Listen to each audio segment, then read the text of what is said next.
Welcome to the Explainer. Okay, today we're doing something really incredible. We're taking a massive three-dimensional dive into humanity's first crewed deep space flight in over 50 years. Seriously, it's been that long. We're going to break down the exact flight plan, the science, and the absolute grind of preparations to send 4 astronauts back to the moon and ultimately set the stage for Mars. Okay, let's dive right into this, because, wow, the sheer scale of this journey is just breathtaking. We're talking about a staggering 685,000-mile round trip. So we aren't just, popping up into low Earth orbit here. This is a crazy, complex, multi-stage trajectory that's going to stretch our capabilities to the absolute limit. You can see that intricate figure-8 path. It literally whips the Orion spacecraft around the far side of the moon and then slingshots it right back to Earth.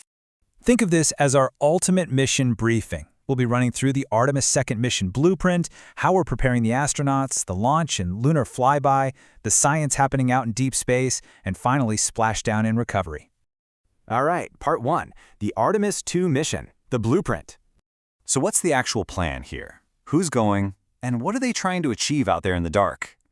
Well, the whole thing boils down to a few core numbers. 4 astronauts: NASA's Reed Wiseman, Victor Glover, Christina Koch, and the Canadian Space Agency's Jeremy Hansen. They're going up for about 10 days. Now, make no mistake, this isn't just some sightseeing tour. This is a high-stakes test flight. Their primary objective is to prove that Orion's critical life support systems can genuinely keep humans alive out in the harshness of deep space. It's absolutely crucial, the major stepping stone we need before we even think about a sustained lunar base or, heading off to Mars. Moving on to Part 2, preparing the astronauts, ground game. A mission this intense doesn't just kick off on the launch pad. It actually starts right here on Earth, with a massive ground game to get the crew mentally and physically ready for deep space. Now, what's really interesting about this slide is the wild contrast in their training environments. On the left, you've got them out doing rugged fieldwork in the volcanic highlands of Iceland and up at an impact crater in northern Canada. They're getting their hands dirty, learning to spot volcanic and tectonic features so they can be our expert eyes in space. But then, on the right, totally different vibe. This is the hyper-technical Orion mock-up down in Houston. They're crammed in there, running integrated mission sims, practicing the incredibly choreographed mechanics of lunar observation while physically constrained inside the capsule. It's this amazing blend of raw planetary science and cutting-edge operations. And speaking of being constrained, the quarters inside that capsule are tight, really tight. Here they are suited up in their Orion crew survival systems suits during a multi-day test inside the actual spacecraft. Look how locked in they are. They've got a heavy-duty 5-point harness, a concave headrest, and even, get this, a peg in the foot pan to physically lock their boots in place. That's to keep them from getting thrown around during the extreme phases of the flight. And during this specific test, that was the very first time they had all their umbilicals connected, pumping in comms and life support while the spacecraft was running on full power. Pretty intense stuff. Okay, Part 3, launch and lunar flyby, outbound transit.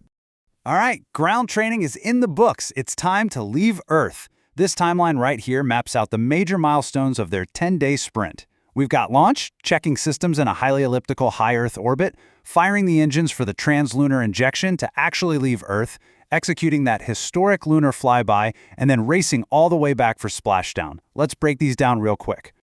It all kicks off with the sheer, bone-rattling power of the Space Launch System, or SLS rocket. It's an absolute beast. It'll loft Orion into space, but the crew doesn't get to just sit back and relax. Once Orion separates from the SLS upper stage, which is called the interim cryogenic propulsion stage, the crew is going to take manual control. They're literally going to test drive Orion for about 2 hours. They'll use visual targets on that discarded upper stage to practice the kind of rendezvous and docking maneuvers they're going to need for future missions. To really put this whole initial testing phase into perspective, just look at these numbers. Before they even head for the moon, Orion will swing into a highly elliptical high Earth orbit, reaching an altitude of 44,525 miles. Compare that to the International Space Station, which is basically just skimming the planet in a nearly circular orbit at about 250 miles up. So at over 44,000 miles, the crew is already pushing way out into the unknown. They'll spend about 24 hours in this orbit just to make absolutely sure the life support and environmental systems are flawless before they fully commit to the deep space trip. And once they get the green light, boom, they fire the engines for the moon. Which brings us to this mind-blowing number, 4,600 miles. That is how far beyond the far side of the moon these astronauts are going to travel. From that unique vantage point, looking out the windows, the Earth is going to be 250,000 miles in the background, and the moon will be dominating the foreground. Seriously, from their seats, the moon is going to look about the size of a basketball held at arm's length. I mean, no human has seen a view like that in over half a century. But how did they get back? Well, they rely on this brilliantly elegant piece of orbital mechanics called a free return trajectory. They don't have to fire some massive engine to turn around. Instead, this incredibly fuel-efficient path just harnesses the Earth-Moon gravity field. It's like a slingshot. Earth's gravity acts as this invisible natural tether, catching the spacecraft as it whips around the moon and naturally pulling it all the way back home. It's orbital ballet, honestly. Which brings us to part 4, science in deep space, paving the way for Mars. Now, while they're coasting along this massive trajectory, they aren't just kicking their feet up. The deep space science they're doing is literally paving the road to Mars. So the crucial point here is that understanding what happens to the human body in deep space is an absolute prerequisite for a Mars mission. The crew is running a bunch of major studies.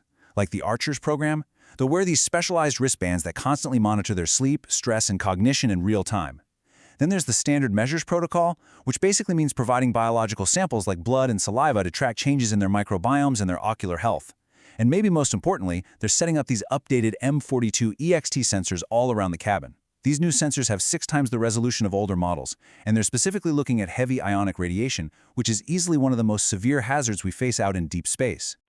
Oh, and we can't forget the Lunar Observation Campaign. As they cross the far side of the moon, the crew is going to conduct this unprecedented visual and photographic survey. They might even spot areas of the far side that human eyes have literally never seen before. And what's really amazing is they'll be talking directly with the Science Evaluation Room back in Houston the whole time. So a team of experts in volcanism and lunar ice will be feeding them real-time data analysis and guidance as they fly over. How cool is that? And finally, part 5, splashdown and recovery. Welcome home. After 10 days of rigorous testing and groundbreaking science, that free return trajectory pulls them back to Earth. And the stakes here, they are incredibly high. Orion is going to hit the Earth's atmosphere at a blistering 30 times the speed of sound. 30! Once it's through the fire, the U.S. Navy takes over with a super rapid-fire open water recovery timeline. First, after splashdown, divers jump in to install an inflatable stabilization collar and a platform they call the front porch. Second, the astronauts climb out onto that porch and get hoisted up one by a helicopter. Third, they are flown straight to the recovery ship's medical bay. The goal is to get them in there within 2 hours of hitting the water. And finally, the team secure the empty Orion capsule and tow it directly into the ship. If you look at this shot from a Pacific Ocean recovery test, notice those 5 orange airbags inflated at the top of the capsule. Those are there to guarantee Orion flips upright no matter how it lands in the waves. You can also see the open well deck of the amphibious recovery ship, the USS John Murtha, sitting right at the waterline. So once the astronauts are safely flying back to Naval Base San Diego, the ship uses a whole system of lines to slowly winch the spacecraft directly into its belly. The whole shebang is a massive, highly coordinated effort. And just like that, we've wrapped up this unbelievable 10-day flight plan. Ultimately, Artemis II is entirely about proving that our spacecraft, our life support systems, and our teams on the ground can keep humans alive and safe in the deeply unforgiving environment of deep space. Which really just leaves us with one massive, thrilling question to chew on. If Artemis II proves we can survive deep space, are we finally ready for Mars? Thanks so much for joining me for this explainer. I hope this mission briefing got you just as pumped for the launch as I am. Keep looking up, everyone.